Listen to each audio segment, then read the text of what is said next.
प्रसन्नवदनं ध्यायेत् सर्वविघ्नोपशान्तये। अगजाननपद्मार्कं गजाननमहर्निशम् अनेकदं तं भक्तानाम् एकदन्तमुपास्महे। करोति वाचालं पङ्गुं लङ्घयते गिरिं यत्कृपातमहं वन्दे परमानन्दमाधवम्। यं ब्रह्मा वरुणेन्द्ररुद्रमरुतस्तुन्वन्ति दिव्यैस्तवैः वेदैः साङ्गपदक्रमोपनिषदैर्गायन्ति यं सामगाः। ध्यानावस्थिता तद्गतेन मनसा पश्यन्ति यं योगिनो यस्यान्तं न विदुः सुरासुरगणाः। देवाय तस्मै नमः।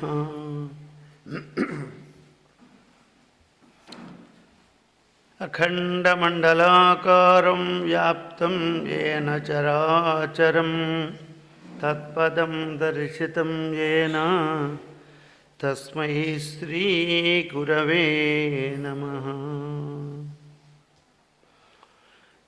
खड्गं चक्रगदेषु चापपरिघान् शूलं विशुण्डीं शिरः शङ्खं नन्दतीं करैत्रनयनां सर्वाङ्गभूषावृतां नीलाश्मद्युतपादसेवदशिखां सेवे महाकालिकां यामस्तौ स्वपिते हरौ कमलजौ हन्तुं मधुं कैटभं धनुकुण्डिकां दण्डं शक्तिमसञ्च चर्मजलजां घण्टासुराभाजनं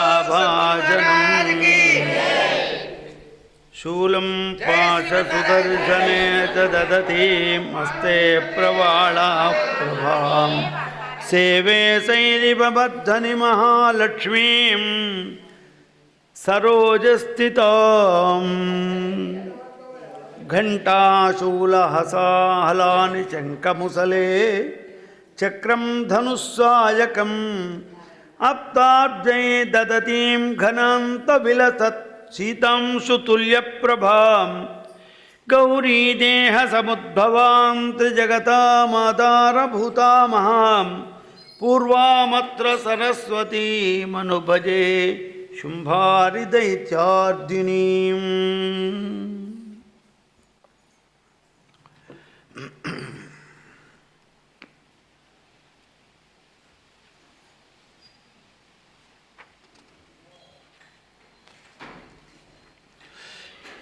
युद्धार्थिविनाशयोग्याम् अस्याद्य वन्दितमतीव विचिक्तचित्रैः तदप्पुनातु हरिपादसरोजयुग्मम् आविर्भवतु क्रममधिष्ठितपूर्भवस्व पयात्सवः सकलकल्मषभेददक्षः क्षीरोदकुक्षिपणिभोगविनिष्टमूर्तिः श्वासावधूत सलितोत्कलिकाकराळः सिन्धुप्रणुत्यमिव यस्य करोति संगात् नारायणं नमस्कृत्य नरं चैव नरोत्तमं देवीं सरस्वतीं व्यासं ततो जयमुदीरयेत्।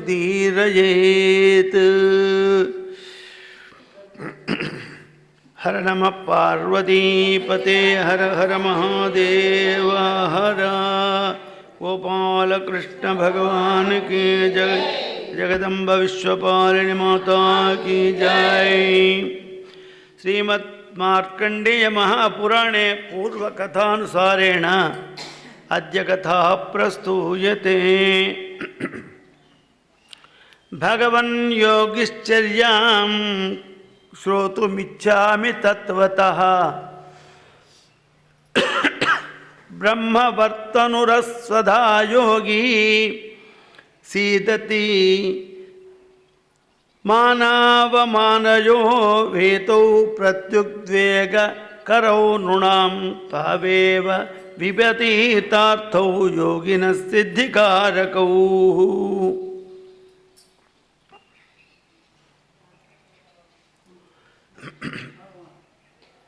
అలర్కుడు దత్తాత్రేయ మహర్షిని ప్రశ్నిస్తున్నాడు. ఈ విషయాన్ని సుమతి అనే కుమారుడు మహతి అనే తండ్రి గారికి, ధర్మపక్షులు జైమిని మహర్షికి చెబుతున్నాయి. దత్త భగవాన్ బ్రహ్మ మార్గాన్ని, యోగ మార్గాన్ని పొందుటకు ఎటువంటి లక్షణాలు ఉండాలి, ఏ లక్షణాలు మన జీవితంలో ఉంటే భగవంతుణ్ణి పొందుతాం. అప్పుడు చెప్తున్నాడు, మానవమానయా వేతౌ తానే వాహం విషామృతే. ముఖ్యంగా మానవునికి గౌరవము, అవమానం, ఈ రెండు మానవమానములు ఉన్నాయే, ఇవి గౌరవం జరిగినట్టయితే వీడు నా అంత గొప్పవాడు లేడని పొంగిపోతాడు. ఎవరైనా అగౌరవపరిచినట్టయితే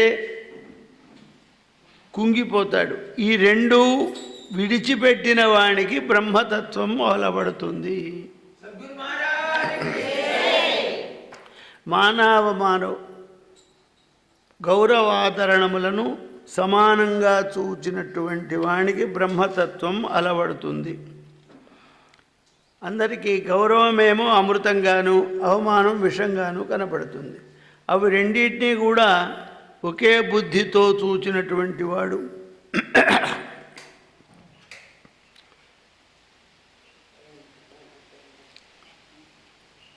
అట్లాగే పవిత్రమైనటువంటి యొక్క తీర్థాల్లో, పవిత్రమైన క్షేత్రాల లోపల తిరిగేటువంటి వాడు, శుభ్రమైనటువంటి యొక్క నీళ్లు తాగేవాడు, పవిత్రమైనటువంటి మాటలను వినేవాడు, పవిత్రమైన మాటలను మాట్లాడేవాడు. వినేది పవిత్రం, అనేది పవిత్రం.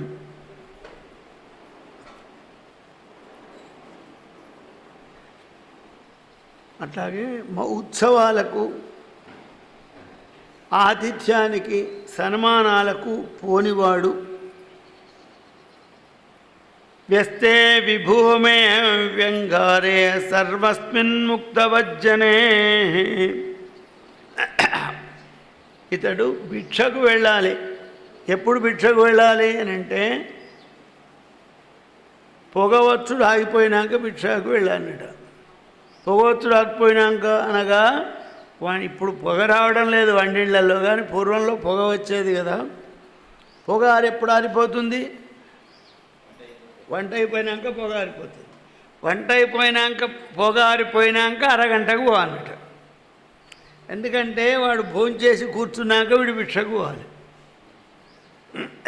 భోజనం చేసి నిశ్చింతగా ఉన్న సమయంలో భిక్షకు వెళ్ళాలి. ఒకవేళ వాళ్ళు తిరస్కారం చేస్తే నోరు మూసుకొని వెళ్ళాలి. పోయిన ఇంటికి రోజు ఓరాదు. భిక్షకు వాళ్ళ ఒక ఇంటికి వెళితే రెండో రోజు, మూడో రోజు వాళ్ళ ఇంటికి వెళ్ళవాదు. ప్రధాన వృత్తి ఎవరైతే చాతుర్యం కలిగిన వాడో, శ్రోత్రుడై బ్రహ్మనిష్ఠుడై ధర్మపరుడై ఉన్నటువంటి గృహం లోపల యోగి భిక్ష చెయ్యాలి. పతితులు కానీ సర్వవర్ణముల యందు, దుర్మార్గులు కానీ పతిత వర్ణములు అన్ని వర్ణాల యందు కూడా యోగి భిక్ష చేయవచ్చు. బ్రాహ్మణింటికే పోవాలని లేదు, ఎవరింటికైనా పోవచ్చు. కానీ వాళ్ళు పవిత్రులై ఉండాలి. ఎట్లా తెలుస్తుంది అంటే యోగులకు తెలుస్తుంది, మనకు తెలియదు. భైక్ష్యం యువాంగు తత్ర వాపయోజావకమేవ చ ఫలం మూలం ప్రియంగుం వా కణప్రత్యాకసక్తవః ఇత్యేతే చ శుభాహారా యోగినాం సిద్ధికారకః. అంబలి, గంజి, మజ్జిగ, పాలు, కొర్రలు, నూకలు, నువ్వుల పిండి, సత్తుపిండి, ఇవి పవిత్రమైన వస్తువులు, ఈ యోగి ఆహారంగా స్వీకరించాలి. ఇటువంటి పదార్థములను మాత్రమే యోగి అయిన వాడు ఆహారంగా తీసుకోవాలి. ప్రాణాయేతి తతస్తస్య ప్రథమాఖ్యాతి ఆహుతి స్మృతా అపానాయా ద్వితీయాతు సమానాయేతి చాపరా ఉదానాయ చతుర్థి స్యాన్ ధ్యానాయేతి పంచమీ. మౌనంగా ఉన్నటువంటి ఆహారాన్ని భిక్ష చేయవలే. మౌనమును పాటించాలి. ముందు కొంచెం భోజనానికంటే ముందు మంచినీళ్ళు తాగాలి. మంచినీళ్ళు తాగిన తర్వాత మా గాయత్రి మంత్రంతో ప్రోక్షణ చేసి 5 ఆహుతులు తీసుకోవాలి. దీన్నే బ్రహ్మచారి అంటే ఉపనయనమైనటువంటి బ్రహ్మచారి నుంచి సన్యాసి వరకు, యోగి వరకు ఈ నియమాలను పాటించాలి. శరీరంలో ఉండబడేటువంటి అగ్ని ఉంటుందే, దానికి ఆహుతులు ఇవ్వడం.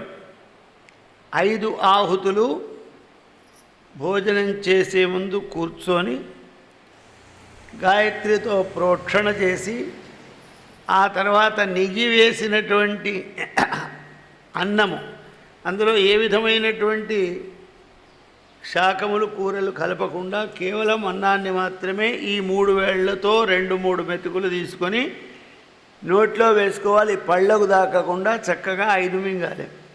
అది ప్రాణాయ స్వాహ, అపానాయ స్వాహ, వ్యానాయ స్వాహ, ఉదానాయ స్వాహ, సమానాయ స్వాహ. ఇది కడుపులో ఉండబడేటువంటి అగ్నిహోత్రునికి ఆహుతులు. అవి వైశ్వానురనే అగ్నికి అవి ఆహుతులు అని చెప్పబడతాయి. ఆ విధంగా మా ఆహుతులు గ్రహించాలి. తన ఇచ్ఛానుసారం ఉన్నంతగా భోజనం చేయాలి. ఆ తర్వాత మంచినీళ్లు చేసి శుద్ధి కావాలి. బ్రహ్మచర్యము, త్యాగము, లోభం లేకపోవుట, అహింస, ఈ 5 యోగికి పరమ వ్రతములు. ఇది నాది అనేటువంటి భావం యోగికి ఉండకూడదు. అట్లాగే గురువు గారి సేవ, ఆచారం, కొద్దిగా సగినంత ఆహారం, వేదాధ్యయనం, యోగి కావలసిన వానికి వ్రతాలు. ఆలోచనలు ఏ విధంగా ఉండాలంటే పనికిరాని ఆలోచనలు చేయకూడదు. సాధ్యమైనంత వరకు సదాలోచన చేస్తూ ఉండాలి.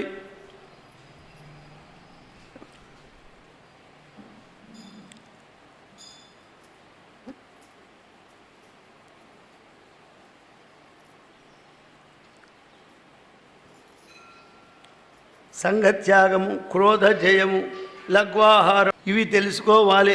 చిత్తాన్ని ఏకాగ్రతపరచుకోవాలి.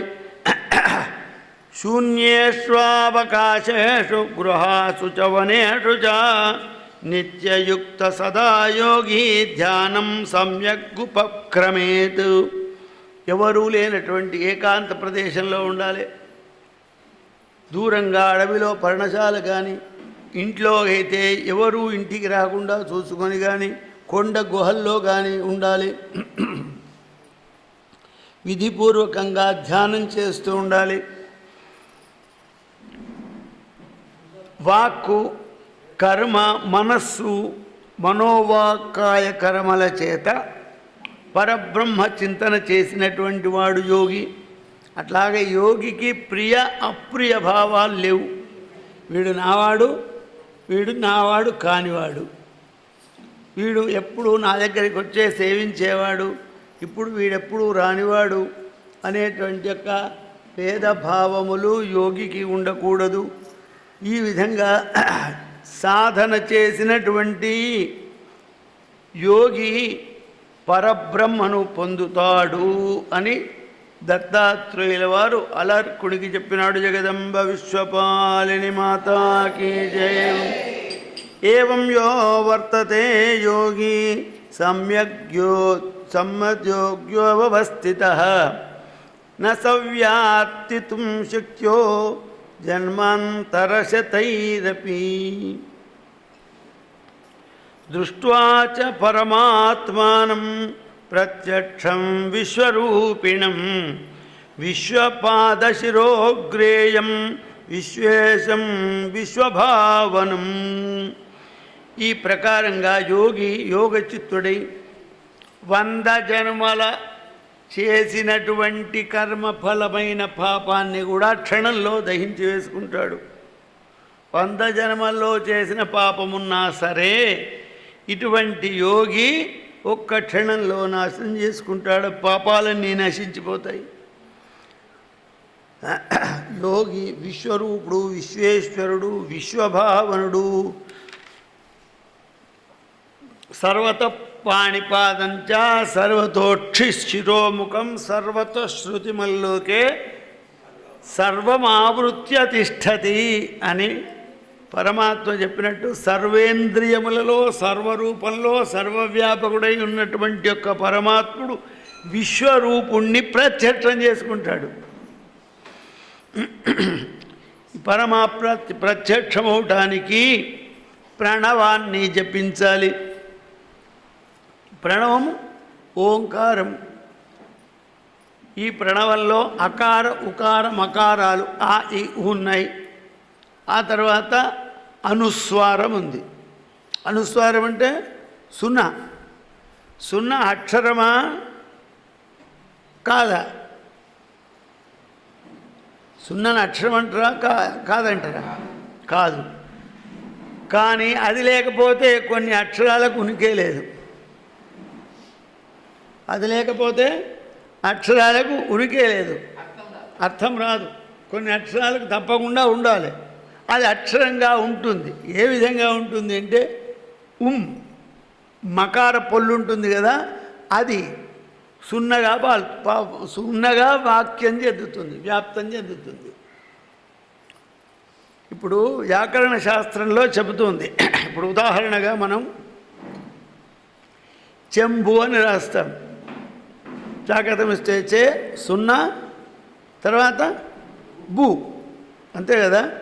పూర్వంలో ఎట్లా రాసేవారంటే చాకతం ఇస్తే చే, బాకొమ్ ఇస్తే బు, బూకు మావత్తు. బూకు మావత్తు ఇస్తే ఏమైంది? ఉంబు అయింది. చెంబు అయిందా లేదా? అయింది. అట్లాగే ఒక్క దగ్గర నకారాన్ని సూచిస్తుంది. శాంతి అని ఎట్లా రాస్తున్నాం? షాకు దీర్ఘం సున్నా తీ రాస్తున్నాం, అంతే కదా. ఇప్పుడు సంస్కృతంలో ఎట్లా రాస్తారంటే షాకు దీర్ఘం తాగుడి నవత్తు. షాకు సున్నా పెట్టరు. సున్నా పెట్టకుండా ఏమైంది? అక్కడ నవత్తు వచ్చింది. నవత్తు వచ్చేవారు కూడా శాంతి అయింది. శబ్దం మారలే. అట్లా నవత్తు వచ్చింది కనుక సున్నా పోయింది. అంటే సున్నా నకార మకార ఉకారములకు ప్రాతినిధ్యం వహిస్తుంది. అది అర్ధమాత్రాక్షరం అంటారు దాన్ని. దీన్ని అకారం ఉకారం మకారం, ఇది సాత్విక రాజస తామసములు. ఈ ఓంకారమునకు భాష్యం అనేక రకాలుగా ఉంది. శివపరంగా, విష్ణుపరంగా, శక్తిపరంగా, నిర్గుణపరంగా.